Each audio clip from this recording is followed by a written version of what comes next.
या ठिकाणी मला या मंचावर संधी मिळाली। माझ्यापेक्षा ज्ञानाने वयाने अत्यंत मोठी माणसं या ठिकाणी उपस्थित आहे, परंतु तरीही बोलण्याची संधी सर्व तुमच्या कृपेने या ठिकाणी आशीर्वादाने मला या ठिकाणी आलेली आहे। प्रथमतः सर्वांचे या ठिकाणी आभार। खऱ्या अर्थानं विखे पाटील परिवार असेल, संपूर्ण हिंदू परिवार असेल, त्यांचे या ठिकाणी आभार। थेट मुद्द्याकडे वळायला तरी काही हरकत नाही, कारण ऊन फार पडते। आज जो मोर्चा या ठिकाणी निघतोय, हिंदू धर्म या ठिकाणी जो लयाला चाललेला आहे, खऱ्या अर्थानं जो नाहीसा होत चाललेला आहे, त्या हिंदू धर्माला पुन्हा एकत्र करण्याकरता, त्या हिंदू धर्मातील मानवांना पुन्हा एकत्र करण्याकरता हा मोर्चा या ठिकाणी आपण केलेला आहे। नवे नवे सर्वत्र या ठिकाणी चालू आहे।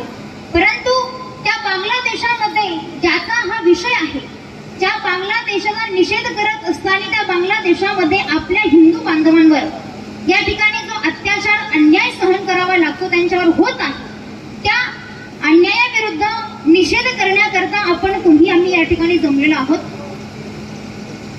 खऱ्या अर्थानं अत्यंत दुःख वाटतं। मी काही तुम्हाला या ठिकाणी जास्त काही सांगणार नाहीये, परंतु दुःख वाटतं की आपला माणूस आपल्या माणसाला साथ द्यायला तयार नसला, ही अशी प्रकरणं घडत असतात। म्हणून प्रत्येकाने एकत्र येऊन, जी एकजुटीमध्ये ताकद आहे, ती एकट्याने किती जरी आव्हाने दिल्या, किती जरी इकडे तिकडे ओढताड केली तरी होऊ शकत नाही। जे एकीचं बळ आहे ते तुम्हाला या ठिकाणी विजय प्राप्त करून देतो। मानवाने या ठिकाणी आपण जन्माला आलो, काहीतरी चांगलं काम करावं की नाही। या ठिकाणी हिंदू धर्मामध्ये तुमचा आमचा जन्म झाला, खूप भाग्य लागतं हिंदू धर्मामध्ये जन्म घेण्याकरता, नवे त्या हिंदू धर्माकरता राहण्याकरता। बघा, छत्रपती धर्मवीर संभाजीराजांचं उदाहरण जे आम्ही नेहमी कीर्तनाच्या माध्यमातून सांगत असतो, कथेच्या माध्यमातून सांगत असतो। अरे जीवन जगत असताना माणसाने लाचारीने कधी जीवन जगू नये। आपण हिंदू आहोत, उंच मान करून या ठिकाणी आपण समाजामध्ये जगायचं आहे। याच्या बापाने आपल्याला या ठिकाणी हे स्वराज्य निर्माण करून दिलं, हा हिंदुत्ववादी धर्म निर्माण करून दिला, नवे स्वतंत्र करून दिला। त्या बापाच्या महाराष्ट्रातले मातेचे माणसं आहोत आपण, लाचार नाहीये। त्या बापाने आपल्याला शिकवलंय, कोणापुढे झुकायचं नाही, मोडलं तरी चालेल पण वाकायचं नाही, हे त्या राजाने आपल्याला शिकवलं। सहज आपण बोलून जातो शिवजयंतीच्या वेळेस, राजे तुमची या महाराष्ट्राला गरज आहे, तुमची या देशाला गरज आहे, पण खरं सांगू, या राजांची या महाराष्ट्राला गरज नाही, या छत्रपती धर्मवीर संभाजीराजांची या महाराष्ट्राला गरज नाही, तुमच्यासारख्या तरुण मित्रमंडळाची या महाराष्ट्राला गरज आहे। छत्रपती शिवाजी महाराज की, तुमच्या तरुण मंडळाची या ठिकाणी महाराष्ट्राला गरज आहे, त्या तरुण बांधवांची या ठिकाणी महाराष्ट्राला गरज आहे। छत्रपतींना घडवणारी त्यांची आई, त्या आईची या महाराष्ट्राला गरज आहे। कारण हा छत्रपती शिवाजी महाराज ज्या मातीमध्ये घडला आणि ज्यांनी आपल्याला घडवलं, त्या राजाचे आपल्यावर फार उपकार येतो। आणि असं लाचार होऊन जर आपण जगत असेल, या हिंदू बांधवांसोबत जर आपण येत नसेल, तर ही फार मोठी शोकांतिका आहे। एक खरं सांगू, आमचे आळंदीचे चंदन गुरुजी त्यांनी एक गीत केलंय, त्या गीतामध्ये त्यांनी एक वाक्य असं सांगितलं, माणसा आता तरी माणसात ये। अहो, माणसाला माणसात यायला लावलं त्या व्यक्तीने, आपल्याला उपदेश करण्याकरता एखादं गीत लिहावं। मानव हा सर्व हुशार प्राणी आहे, त्या हुशार प्राण्याला सुद्धा सांगावं लागतं की माणसं माणसात ये। त्याचं कारण एक आहे की आपण आपला हिंदू धर्म हा टिकवला पाहिजे। हे प्रत्येकाचं, मुलीचं काम आहे, मुलाचं काम आहे, प्रत्येकाचं काम आहे, आणि प्रत्येकानं आपलं कर्तव्य पार पाडलं पाहिजे।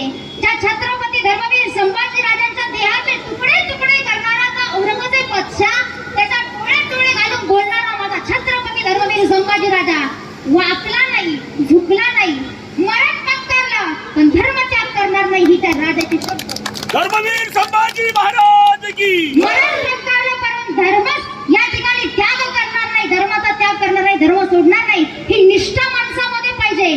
नुसता निष्ठा कार्यक्रम चालत नाही। म्हणून सर्व बांधवांनी एकत्र येऊन, सर्व हिंदू धर्मियांनी एकत्र येऊन आपला धर्म टिकवायचा आहे, हे आपलं कर्तव्य आहे आणि आपण ते केलं पाहिजे। आपला धर्म काय हे तर माणसाला कळायला पाहिजे, माणसाने माणसाला जपता आलं पाहिजे, जो धर्म टिकवतो त्याच्या मागे उभं राहता आलं पाहिजे, तेव्हा आपला धर्म टिकेल। बघा, ज्या सीमेवर लढणारे सैनिक आहेत, जे आता या ठिकाणी आपल्याला संरक्षण देत आहेत, एका आईने आपला पोटचा गोळा सीमेवर अर्पण समर्पण केलेला असतो आणि तो जीवाची बाजी लावून त्या ठिकाणी छातीवर गोळी येते, परंतु देशाचं रक्षण करतो, तुमचं आमचं रक्षण करतो, हा त्याचा धर्म आहे. तो निष्ठावान आहे, मरतो, त्या ठिकाणी शहीद होतो, परंतु आपला धर्म सोडत नाही. कमीत कमी त्यांच्यासारखा धर्म तरी तुम्हाला आम्हाला जपता आला पाहिजे, त्यांच्यासारखं आपल्याला काहीतरी करता आलं पाहिजे. म्हणून या ठिकाणी जेवढे बांधव जमले आहेत आणि जेवढे आसपास बघतायत जे इकडे आलेले नाहीयेत, ते अर्थाला एकत्र यारे तळतळाट वाटतो. माझं वय नाहीये तुम्हाला या ठिकाणी उपदेश करायचा, परंतु अत्यंत अंतकरणापासून तळतळाट वाटतो की आपला हिंदू बांधव एकी करत नाही. आणि माग घडून गेलेला इतिहास जो आहे त्या इतिहासाला परत या ठिकाणी होऊ देऊ नका. बांगलादेशाला आपल्या भारताने खूप मदत केली आहे, चांगला इतिहास आहे, वाचा, ऐका. बांगलादेशाला आपल्या भारताने एवढी मदत करून सुद्धा आपल्या हिंदू बांधवांना अन्याय अत्याचार सहन करावा लागतो. त्याचं कारण हे की आपल्यामध्ये एकी नाही, आपल्या हिंदुत्व माणसांमध्ये एकी नाहीये आणि ती एकी आणण्याची आताची काळाची गरज आहे. ती एकी तुम्ही आम्ही आणली पाहिजे. हीच तर देवाची सेवा आहे, हीच तर परमार्थाची सेवा आहे. म्हणून सर्वांनी या ठिकाणी कृपया करून एकत्र एकजुटीने येऊन भगवंताचीच नव्हे तर देशाची, धर्माची आणि राष्ट्राची सेवा करा. हेच तुमचं खूप मोठं कर्तव्य आहे, ते तुम्हाला पार पाडायचं आहे. म्हणून या ठिकाणी या संपूर्ण परिवाराने, हिंदू परिवाराने, माझ्या बांधवांनी या ठिकाणी मला बोलण्याची संधी दिली. आमचे सुजय दादा या ठिकाणी त्यांनी बोलण्याची संधी दिली, त्यांचे या ठिकाणी आभार. खऱ्या अर्थानं गोड जे कर्तृत्व असेल हिंदू धर्माबद्दल ते या ठिकाणी विखे पाटील परिवार करत आहे, त्यांचे या ठिकाणी आभार. तुम्हा सर्वांचे या ठिकाणी आभार आहे. झालेली या ठिकाणी 2 शब्दाची सेवा, केलेला 2 शब्दाचा या ठिकाणी उपदेश.